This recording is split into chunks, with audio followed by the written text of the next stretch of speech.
Okay, देखो क्या लिखा हुआ है, बहुपदों का गुणनखंडन। बहुपदों का क्या गुणनखंडन, ध्यान से समझिएगा। px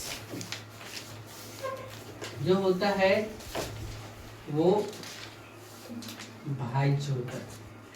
px को क्या कहते हैं, भाज्य, ठीक है। qx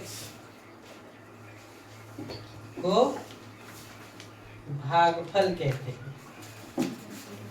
इससे पहले हम लिखते हैं gx, gx को भाजक कहते हैं, qx को भागफल कहते हैं, समझिएगा थोड़ा।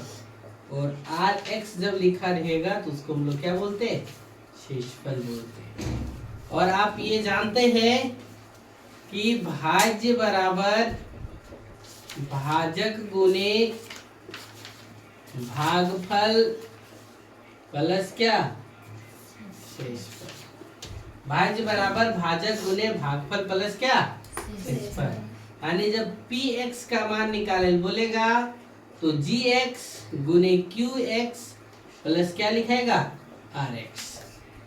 ये आप जानते हैं, ये आप जानते हैं, भाज्य बराबर भाजक गुने भागफल प्लस क्या, शेषफल। ये शुरू से पढ़ना है। खाली इसको क्या कर दिया है, कन्वर्ट कर दिया किसमें, px को भाज्य बोला, gx को भाजक बोला, qx को क्या बोला, भागफल, और rx को क्या बोला, शेषफल। एक एग्जाम्पल देते हैं और आपसे ये बनवाते हैं, देखिए क्या है। सो एग्जाम्पल नंबर 6 क्या बोला है, देखो क्या लिखा है कि जांच कीजिए कि, ध्यान से समझना, क्या बोला, जांच कीजिए कि x+2 बहुपदों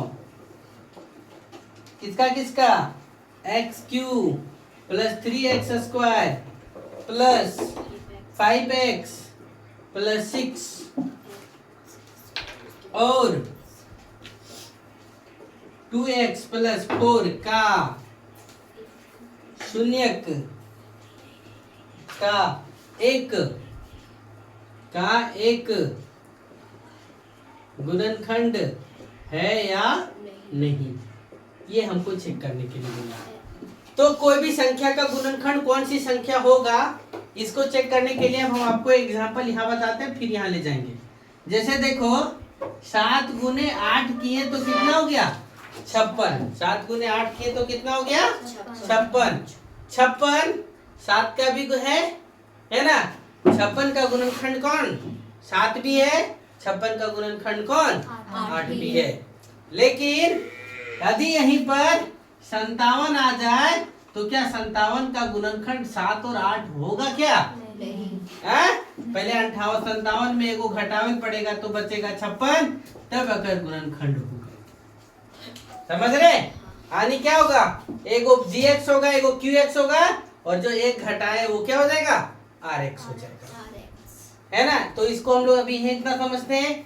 इसको देखिए क्या बनाना है, कैसे से क्या बोला कि जांच कीजिए कि x+2 बहुपदों इतना का और 2x+4 का क्या गुणनखंड है या नहीं।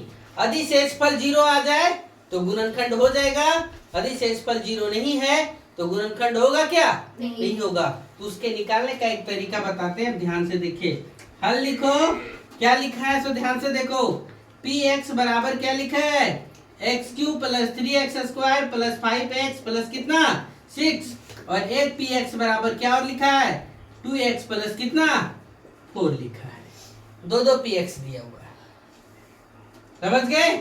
2x प्लस कितना दिया हुआ है, 4, और हमको जो gx दिया हुआ है वो कितना दिया हुआ है, x+2। तो इतना बराबर हम मान सकते लेते हैं x+2 बराबर कितना 0। यदि शेषफल क्या जाए, जहां जहां x का मान रख देंगे, यदि शेषफल 0 आ गया तो उसका गुणनखंड है, यदि शेषफल 0 नहीं आया तो गुणनखंड नहीं है। तो इसको हम लोग शेषफल प्रमेय भी बोलते हैं। यानी x+2 बराबर कितना 0, तो ये +2 उधर चल जाएगा तो क्या हो जाएगा -2। तो x बराबर हम लोग कितना ले लेंगे, -2। अब देखिए क्या करेंगे, तो x बराबर कितना ले लिए, -2। अब पहला px में रखते हैं, px बराबर कितना है, x³ प्लस कितना 3x² प्लस 5x प्लस कितना 6। अब x का मान रख देते हैं कितना, -2। तो -2 का होल क्यों, प्लस 3 इंटू -2 का whole square plus 5 into -2 plus कितना 6। 2 का होल क्यों करो, -2 गुने -2 गुने -2, 2 दूना 4 दूना कितना 8, माइनस गुने माइनस प्लस, प्लस गुने माइनस कितना माइनस, तो कितना हो गया -8। 3 गुने, अब फिर देखो क्या लिखा है 2 का होल स्क्वायर, तो 2 दूना 4 और माइनस गुने माइनस क्या हो जाएगा प्लस, और 5 दूना 10, तो प्लस माइनस क्या हो जाएगा माइनस।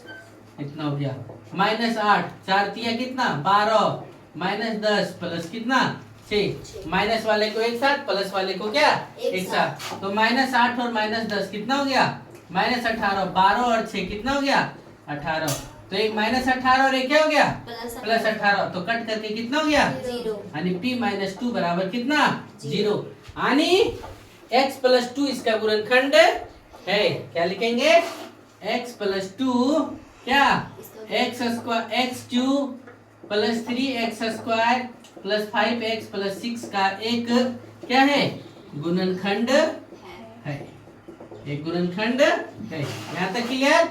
पुनः अब देखो फिर से वही कंडीशन, x बराबर -2 ले लिए, फिर एक px बराबर कितना है ध्यान से समझिएगा, एक px बराबर कितना है 2x + 4, तो px बराबर कितना लिखो 2x + 4, फिर से x के जगह पे कितना रखो -2, तो 2 गुने -2, x के जगह पे -2 रख लिखे, प्लस कितना 4, 2 दूना 4, -4 प्लस 4, तो p - 2 बराबर कितना हो गया -4 + 4 बराबर कितना 0, तो क्या लिखेंगे x + 2 2x + 4 का एक गुणनखंड है कि नहीं है, एक गुणनखंड है। समझे कैसे बनाए, तो चलिए यहाँ पे नोट करिए, फिर बताते हैं आपको एग्जांपल नंबर 7।